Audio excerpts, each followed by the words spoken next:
Hi guys! Konnichiwa! So for today's video, nandito kami sa Osaka para makipagsapalaran sa Universal Studio Japan.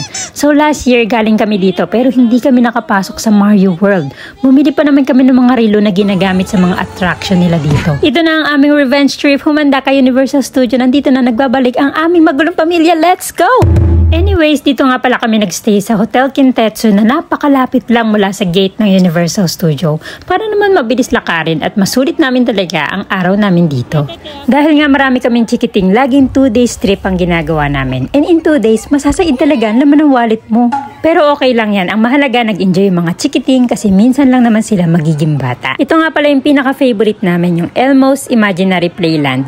Indoor playground siya na mayroong mga palaruan, mayroon ding attractions, pero sa sobrang dami ng tao dito kasi dito talaga nag-i-stay yung mga families. Hindi maiiwasang mawala yung mga bata, kaya ingat talaga. Tulad dito ni Kaoru, lumabas na naman siya, buti na lang nakita ko siya kaagad.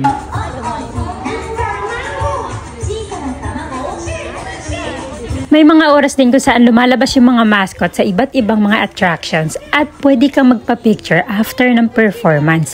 Kailangan nga lang matyaga kang maghabol kasi nga ang dami talagang gusto magpa-picture. Para makapagpa-picture ka sa kanila dito, kailangan lalapit ka sa kanila at sasabihin mo mismo sa mascot na Sashinto tiides ka kasi kung hindi, lalakad sila ng lalakad. Tignan nyo naman, sobrang cute nila!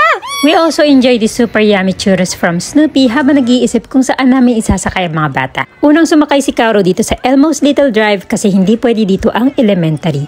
And she made a lot of traffic. Next na sinakyan namin ay carousel na may iba't ibang klaseng hayop. Si Kaoru sumakay siya sa bunny na mukhang kabayo, si Yuichang naman sa ostrich. Next up, ang pinaka-favorite namin mag-asawa, kainan. So dito sa Universal, every minute matters. So instead na maghintay ka na matagal sa waiting, mas maganda kung kumuha ka na kaagad ng number ahead of time para tatawagan na lang kayo kapag pwede na kayong pumasok sa restaurant. And just like that, naubos na kaagad ang first day namin dito sa Universal Studio.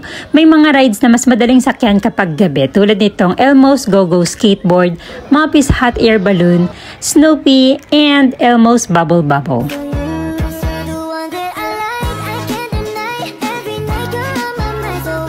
So as you can see, tatlo na lang kami babalik ng hotel kasi nga hindi nila kinaya ang aming energy.